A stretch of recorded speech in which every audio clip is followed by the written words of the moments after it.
자, 오늘의 책 제목은 의사가 못 고치는 환자는 어떻게 하나. 자, 이 책의 저자는 예전에 부산지방법원의 의료전담 재판장인 황종국 씨, 지금 이제 변호사로 일을 하고 있죠. 자, 그분은 과거에 판사로 재직하는 중에 많은 그 무면허 의료인들을 갖다가 재판을 담당해서 많은 사람들을 갖다가 감옥을 보내거나 벌금형을 때렸던 그러한 판사였습니다.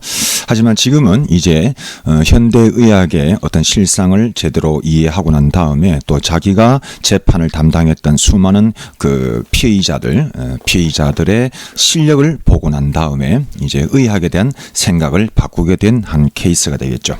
이 책은 지금 절판되어서 시중에서는 구할 수 없지만은 도서관이나 가시면은 아마 있는 도서관이 있을 것이라고 생각됩니다.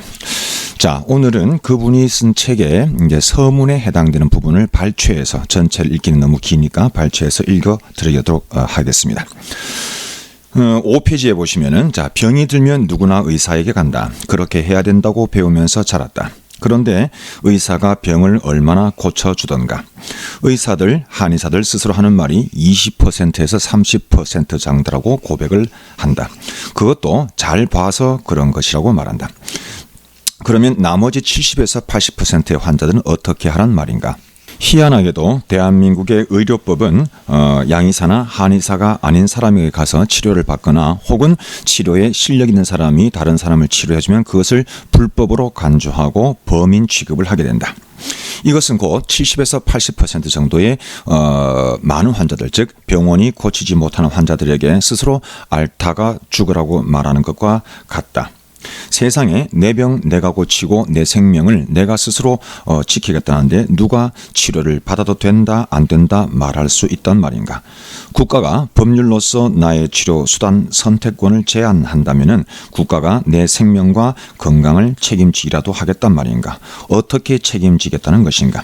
자, 이 책에서 보면은, 이 부분에서 보면은 현대 우리 국은 대한민국의 의료법상 아들이 만약에 어머니를 민간 의학으로 치료를 해서 낫게 한다 하더라도 그것은 불법에 해당됩니다. 또 아버지가 아들을 치료해서 질병을 고친다 해도 그것이 불법이 됩니다.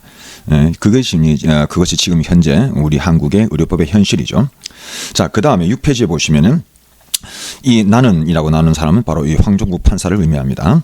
나는 12년간 병원을 다니며 앓던 지병을 너무도 간간한 쑥뜸으로 고친 후에 지금까지 22년 동안 민중의술의 경이로운 치료 능력을 수도 없이 경험하고 또 확인하였다.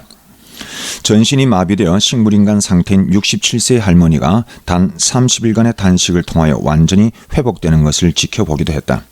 말기 간 경화증으로 절박한 죽음의 고비를 몇 번 넘긴 어느 분에게 쑥뜸을 하게 하여 서너 달 만에 병원에서 검사 결과가 정상이라는 판정을 받기도 하였다. 그리고 중풍으로 한방병원에 열흘 넘게 입원하였으나 증세가 점점 악화되어 가던 나의 친형님을 병원에서 퇴원시키고 30분간 침을 맞고 정상으로 돌아오게도 하였다. 또 관절과 근육을 다쳐서 화장실 출입도 엎혀서 하던 사람이 침 3번을 맞고 거의 정상적으로 걸어다니는 것도 내가 직접 보았다. 또한 오른팔이 올라가지 아니하여 수십 번 병원을 드나들었으나 효과가 없다고 하소연하는 사람을 잠깐 만져서 1분도 안 되어 팔을 빙빙 돌리도록 만드는 사람도 보았다. 자, 이런 사례는 끝이 없다. 그런데 이 나라의 법률과 판결은 이렇게 뛰어난 민중의학을 모조리 감옥에 가두어 짓밟고 있다.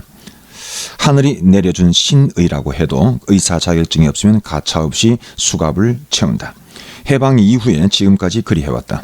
본격적으로 그렇게 한 것은 1962년 군사 정권 때부터이다. 역천도 이만저만이 아니다. 언젠가는 천벌을 받을 짓을 눈하나 깜짝 않고 저지르고 있다. 그리하여 의술의 텃밭이라고 할 수 있는 우리나라의 민중의학은 말살 직전에 이르렀다. 누구든지 의사가 못 고치는 병을 앓고 있으면 의사든 아니든 그 병을 잘 고치는 사람을 찾게 마련이다. 그 사람이 대통령이든 장관이든 국회의원이든 누구든지 몸이 아프면 또 그것을 병원에서 고치지 못하면 고칠 수 있는 사람을 아주 다급하게 찾을 수밖에 없는 것이다. 그래서 그러한 행위를 갖다가 막을 수도 없고 비난할 수도 없다. 또한 치료받은 사람들도 문제가 많다. 무면허 의료인에게 치료를 받고 병을 잘 고쳐서 가고는 고쳐준 사람과 그의 의술을 보호하고 지켜줄 생각은 하지 않고 오히려 그 사람이 의사자격증 없이 치료했다고 또 구속되고 처벌받으면 모른 척 외면해버린다. 그러고도 또 필요하면 또 가서 이용을 한다. 심지어 치료를 잘 받고도 무면허 의료 행위를 했다고 협박해서 돈을 뜯어먹는 인간 말자들도 있다. 양심이 마비되든가 정신이 돌지 않고서는 결코 있을 수 없는 일이다. 이런 현상은 사람 사는 세상의 도리가 아니다. 이 나라가 제정신을 가진 국민들이 사는 나라면 이럴 수는 없다. 그뿐만 아니라 의사를 양의사와 한의사로 나누어 놓고 서로 상대방의 의술을 전혀 사용하지 못하게 분리 그리고 고립시키고 있다.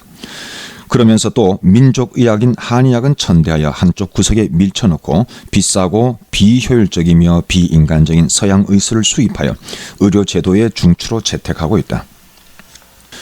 그리고 우리나라의 이러한 의료 제도는 서양 의술이 동반한 상업주의와 결탁하면서 필연적으로 값싸고 병을 잘 고치는 의술을 몰아내버리고 비싸고 또 치료 효율이 아주 낮은 의술이 판을 치게 하며 의술 상호 간의 자연스러운 경쟁을 통한 의술 전반의 효율적인 발전을 가로막아 국가 의료 시스템을 전체적으로 고비용 저효율 구조로 몰고 갈 수밖에 없게 된다.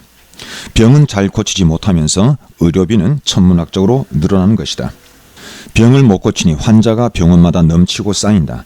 천문학적인 의료비는 모조리 국민 호주머니를 털어서 나간 돈이다. 그 돈을 더 가지기 위해서 의사와 약사가 서로 싸운다. 보건정책당국은 숫자를 꿰어 맞추거나 의료보험의 수혜 범위를 좁혀서 의료보험 재정의 적자를 흑자로 위장하기에 여념이 없다. 국민을 위하고 의술의 전체적인 발전을 도모하는 의료제도가 아니라 의사, 약사 그리고 병원의 이익을 위한 제도가 되어버린 것이다. 그리고 진정한 의료개혁이 무엇인지는 안중에도 없다. 의료 문제를 해결하려고 애쓰는 척 해보지만 근본을 외면하고는 아무리 잔재주를 부려도 결국 국민의 고혈을 쥐어짜는 길밖에 없을 것이다. 그런데 국민들은 거의 모르고 있다. 이 나라의 의료제도가 얼마나 엉터리인지, 그래서 속고 있으면서도 고통당하고 아우성치고 있다. 질병의 고통에 그리고 치료비의 고통에 짓밟히고 갇히는 고통에 아우성치고 있다. 생명의 고통과 아우성이 이 나라 하늘과 땅을 진동하고 있다. 이래서야 어찌 좋은 나라가 될 수 있겠는가? 우린 누구를 믿을 수 있으며 또 우리는 어디로 가야 할 것인가? 이 책은 이에 대한 대답이요 또 해답으로 쓴 것이다. 의술은 병을 고치는 것이다. 그러므로 진정한 의술은 병을 잘 고치는 것이다. 그것도 값싸게 고칠 수 있어야 한다. 그렇게 되도록 제도를 만드는 것이 진정한 의료개혁이다. 무엇이 어려운가? 어설픈 머리로 본질은 외면한 채 이 눈치 저 눈치 보면서 이 계산 저 계산 다 하고 있다 보니까 아무것도 되는 것이 없다. 세상에서 돈이 가장 적게 드는 방법으로 가장 병을 잘 고치는 의술이 한국의 민중의학이다. 바로 이 대한민국의 의료기술 하나만으로 세계를 선도하며 국민민복을 도모할 수 있는데도 하늘이 내려준 그 능력과 기회를 스스로 포기하고 있는 셈이니까 너무나 안타깝다. 이 책은 이것을 밝히고자 한다. 빛나는 우리 의료문화 전통의 원형도 제시한다. 의료의 본질에 비추어 이 나라 의료법과 이를 운용하는 판례와 또 실무가 얼마나 잘못되어 왔으며 이미 통합의술로 가고 있는 세계 의료의 개방적인 동향에 비하여 우리나라가 얼마나 폐쇄된 상태에서 뒤떨어져 있는지도 논증한다. 나아가 그렇게 된 원인을 파헤치고 이를 개선할 수 있는 방법과 진정한 의료계획을 방향을 세우고자 한다. 자, 여기까지가 지금 의사가 못 고치는 환자는 어떻게 하나의 황종국 판사의 이제 서문이었습니다. 감사합니다.